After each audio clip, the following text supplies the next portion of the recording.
Finalmente, depois de 10 anos, o São Paulo quebra o tabu na Neoquímica Arena e segue em busca de ganhar a sua primeira Supercopa do Brasil. São Paulo que venceu o Corinthians, venceu muito bem, venceu com gols do Caleri e do Luiz Gustavo, e o Arthur diminuiu pro Corinthians. Bom, a escalação do São Paulo foi essa aqui, com a volta do Lucas e do Rafinha também, que fez um bom jogo. O Lucas não fez um bom jogo e eu acho que ele sentiu alguma coisa no começo, desde o início do jogo, mas mesmo assim ele ajudou o São Paulo a vencer.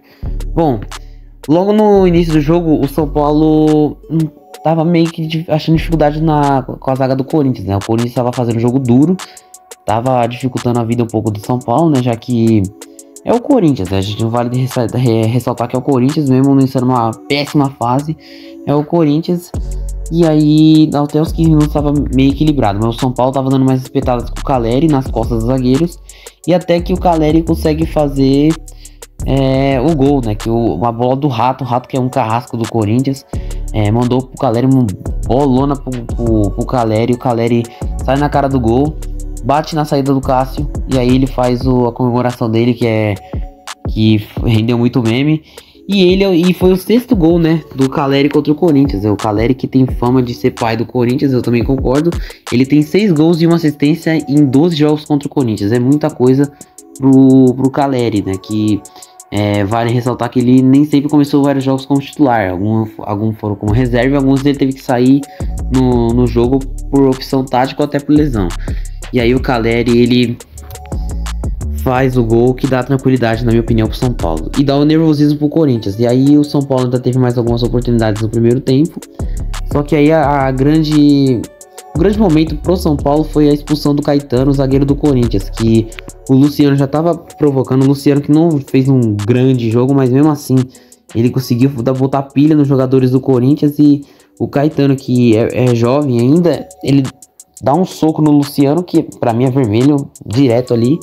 E o Luciano, ele faz ele ser expulso, e aí o São Paulo fica com um a mais, e aí, na minha opinião, dá um balde de vez no Corinthians de água fria, e o São Paulo controla o jogo a partir daí, né? No primeiro tempo ainda. Até que o São Paulo tem outra chance lá com o Luciano ainda também, que o Lucas, que não fez uma grande partida, mas mesmo assim ajudou a vencer, toca a bola pra ele sai na cara do gol, ele tenta cortar pra esquerda, que é boa, só que ele acaba errando, que o zagueiro chega e corta. E aí termina o primeiro tempo, 1-0, São Paulo que tava muito bem, né? E aqui tá uma foto aqui do Luiz Fabiano, que metia vários gols no Corinthians. O Caleri, né, que parece que tá seguindo o mesmo rumo, porque o Luiz Fabiano, ele tem 9 gols contra o Corinthians, 9 ou 10, não lembro o número exato. O Caleri tem 6, ele tá muito perto, ele tem pelo menos mais uns 2 clássicos, que é pelo Brasileirão. Então, se ele jogar também, né? Mas ele tem 2 clássicos aí que já tá confirmado contra o Corinthians, né? Que o São Paulo vai jogar contra o Corinthians. E aí o Caleri, ele pode alcançar a marca do Luiz Fabiano. Vale lembrar que o Luiz Fabiano tem 13 gols contra o Corinthians, só que 9 foram pelo São Paulo. Bom, no segundo tempo o São Paulo volta. O Corinthians até que volta melhor nos primeiros 5 minutos, só que aí a experiência faz diferença. E o Luiz Gustavo, de cabeça, uma bola do Rato, né? De novo, o carrasco do Corinthians é o Rato. Bola na área no escanteio, e o Luiz Gustavo cabeceia sozinho, faz o gol. E aí a experiência fez a diferença, e aí faz 2-0. E aí, na minha opinião, dá um baque de vez no Corinthians. O Corinthians morre ali, porque depois de São Paulo controla o jogo, não sofre tanto. Até que teve falando do Rato, ele teve um vacilo lá no fim do jogo, que ele tenta tocar a bola na fogueira lá pro Pablo Maia. O Pablo Maia não sabe o que fazer, tenta recuar de volta, e aí um atrapalha o outro, e aí sobra pro Wesley, garoto do Corinthians, só que o Rafael salva. E foi a defesaça dele no jogo, né? O Rafael, que depois do Rogério Ceni, pra mim é o melhor goleiro do São Paulo, foi o que ganhou um título de relevância após o Rogério Ceni, e ele tá muito bem no São Paulo, velho. Até agora, dos gols que o São Paulo tomou no campeonato, na minha opinião, não teve culpa em nenhum, né? Na minha opinião, culpa em nenhum, e não falhou, né? Nenhum. Na conquista da Copa do Brasil ele foi importantíssimo, né? Por exemplo, o Rafael.